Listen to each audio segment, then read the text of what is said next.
Arbuz, You get. two top I tier like players. Dawgo and Dutch immediately going for tier ones.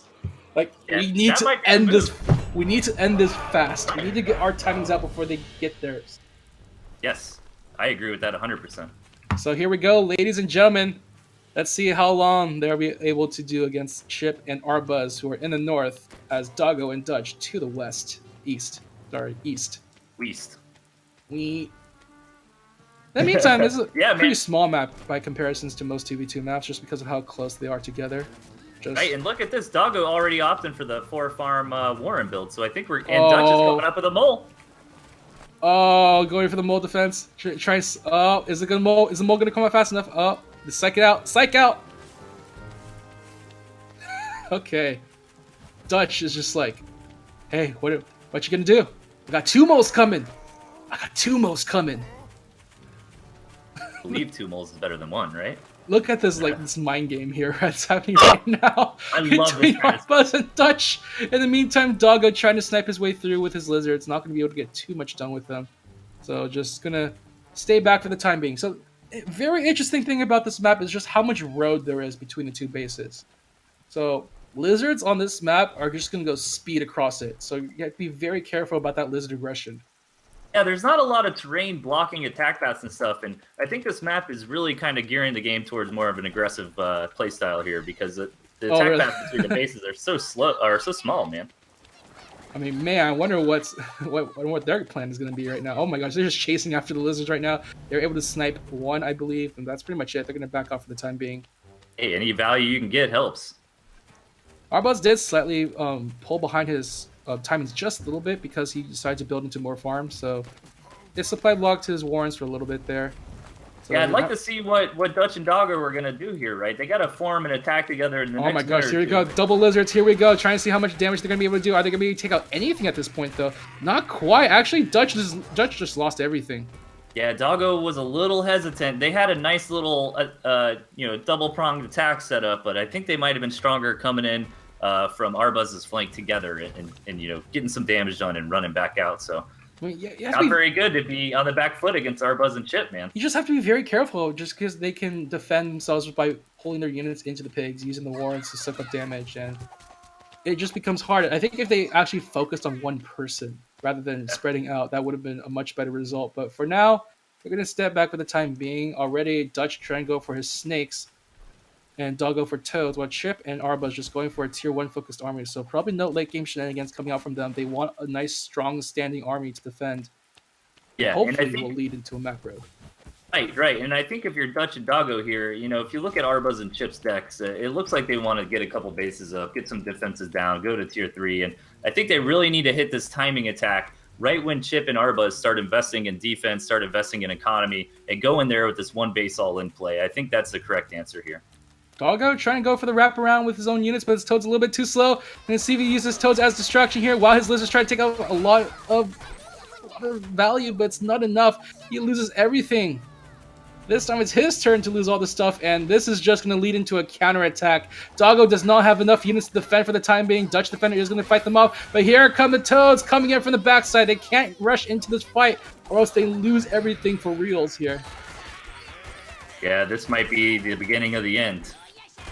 You see just how Arbuz and Chip are just like microing their units around, making sure they have their Toads go out in front, hiding around with the squirrels and lizards, and things are not looking great for them right now. The snakes are out though. Poor Dutch, how much damage he's going to be able to do with them. Let's find out. He has some pigeons going there for backup, trying to get the poison stacked onto the tier 1s. It looks like it's working right now. The pigeons are doing their best to heal up these snakes. What heroes these pigeons are. Although that one snake needs healing. It has no healing stacks. It's going to be gone. The second snake is also gone as well. A little bit too presumptuous from those two snakes here, and Dutch has to back off. He needs his army count, but it's not enough. That's GG. Great game sense coming out of these high-level players here. They understood they won the first couple engagements, and they knew, hey, if we move in right now and if we press the advantage, we're just going to make them tap out. So great play out of Chip and Arbuz, as is to be expected. Yeah, those snakes probably could have changed the flow of the game, but those pigeons just did not want to heal that snake. And I think at that point, Dutch probably should have backed out for the time being.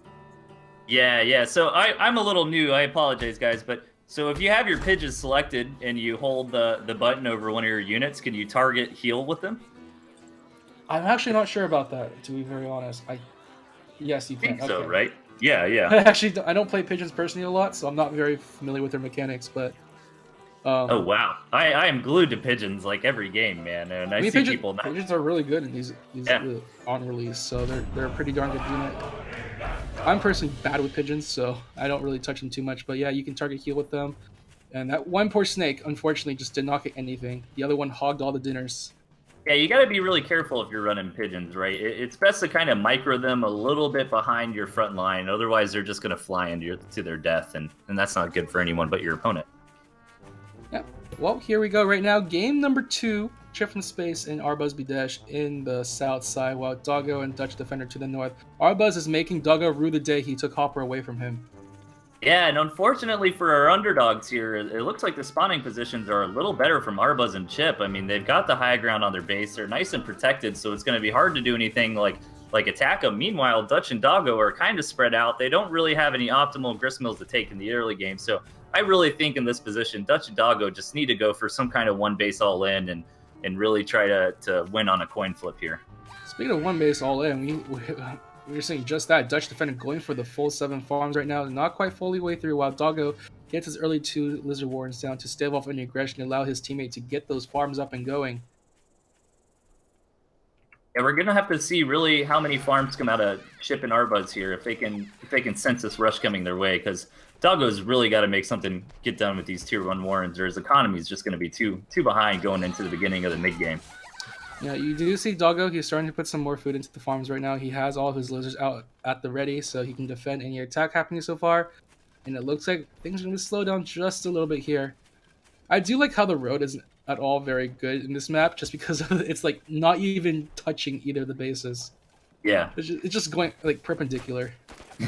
So now we're going to go this way instead. You know. You want to go to the base? Too bad. You take a right, you take a left, you'll get there eventually. But right now we got to see, okay, so every team has taken all of their farms so far. So really we got to decide who's going to be the aggressor, who's going to be the defender in this matchup. And I mean, Arbuz and Chip, their game plan seems like they want to go to the late game. But unfortunately, they're such high-level players. The question is, can any team really stand up to them in the early and mid game long enough to make it even get there? Yeah, I do. Timings-wise, they're Dawgo and Dutch are doing pretty decent for themselves. Actually, Dawgo is ahead in terms of army value. Just he's going for the wolf straight away. Okay. Yeah, they're going all in on this one. Meanwhile, Arbuz rushing a fox as soon as quickly as possible to go for some early harass. This is probably the right play out of Dutch and Dawgo, right? They don't want to push the issue too much in the early game and get unfavorable trades against these really high-level players. I think they're kind of gearing up for a big mid-game push and hoping something like the Wolf, and a couple good toad shots might give them an advantage and hopefully help them win the game. They have to be really careful about this fox timing because that Wolf unfortunately got supply blocked, so it's going to be a few seconds behind. Not too much of a worry, to be very honest, because the Wolf is actually right where he wants to be working. Meanwhile, the fox has to run away all the way across the map, so I guess in the end, the timing's even out, but both sides just gearing up for an army, and Arbuz and Chip have the larger number. Yeah, I'm really excited to see this Fox micro coming out of Arbuz. I'm a Fox player myself, so seeing one of the high-level guys, really get in there and abuse it, I can't wait. It's going to be great, man. The scary thing is that you can see Arbuz and Chip are feeling very confident they're going to go straight into their first expansions to the right of their main base. Yep. And here comes that Fox, just sniping out Dawgo before the last thing he sees is the end point of the muzzle. This is really standard from Arbuz and Chip, right? This is the late game play. You have Arbuz move on ahead. He's building a cannon backside. Meanwhile, Chip is also going to help harass as well. Keep them from going from the backside, making sure that cannon goes up before they can do any real damage. And when that cannon goes up, it becomes super hard to attack into them. Here comes the Wolf on the front lines here. Will it be enough for them? Is he going to be able to pump up enough lizards to do a lot of damage here? Trying to bait out the toad explosions here left and right here. Meanwhile, to the south side, the Fox being chased down. They actually take out the cannon. Oh, the Fox goes down. Oh, meanwhile, the Wolf to the north side dancing his way around. Chip from space unfortunately loses a lot of his units, and so does Arbuz. Are Dawgo and Dutch going to come in here The and get Wolf. these expansions? The wolf just sped everything up. The lizard just caught up to the fox, and that was that. So, you probably don't know this. You most likely don't know this, but a long time ago, the natural counter to fox was actually the wolf, just because of the fact that he buffed units to catch up to the fox. Oh, In right. recent times, because he got a little bit nerfed, he wasn't really used that much, but now we can see the fox has been found, especially with that vision nerf. And immediately you see Chip go for the defense. He's going to go for his own tier 3, the boar in the background, trying to build as quickly as possible as Arbuz tries to rebuild his fox into the battlefield. The one I'm a little bit scared of is Dawgo, as he's a little bit behind on his own team as well. He's only just built his tier 3 right now on this one base all-in play.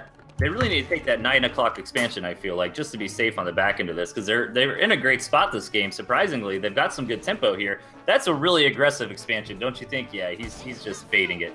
Yeah, take something safer like that. That makes more sense. Fox is back, though, and Dutch has to be very careful. He doesn't want to lose too many units. Meanwhile, they're going to go after the fox once again here, but that's a boar standing on the high ground, and they don't know that yet, but it's going to happen.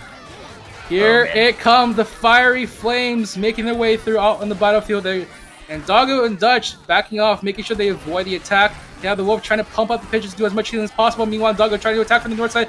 Going for a pincer attack, not quite enough though. Too many toads there, taking out the squirrels, and Dawgo's left without an army. He is also supply blocked as well. His fox, unfortunately, unable to build, blocking everything. Meanwhile, Dutch in a lot of trouble. His wolf feeling the wrath of the boar here, going to be taken out. At the very least, the rest of the units are going to escape, but both Dutch and Dawgo losing so much in that encounter. Yeah, crazy value out of Uncle Butters there, man. Especially when you have so many pigeons there. I mean, it's so hard to take that big tanky flamethrower guy down, right? Yeah, and I will say the weird thing is, I don't know why Dutch and Dawgo didn't attack earlier. They took out the tier 3s, they had the numbers advantage, but then they just backed off, trying to go for some more units. But unfortunately, Arbuz and Chip had a lot of farm as well, and they went for the tier 3s early, meaning they have a lot of food in the bank too. Yeah, I think Chip scared him off of the attack because he built like 3 or 4 turrets. Remember, after they lost their expansions, but high-level players, they built the turrets to zone them away, and then once they realized, okay, we're safe, they sold the turrets again and invested that money elsewhere. And 9 pigeons, they do a lot of healing. Yeah, it's insane. I can't believe pigeons are fox on fox, fox on fox. Here we go.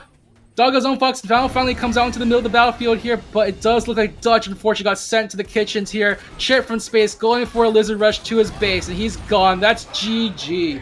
Chip from Space going for the artery. Very close match. I was very impressed by Dutch and Dawgo's play there. Really.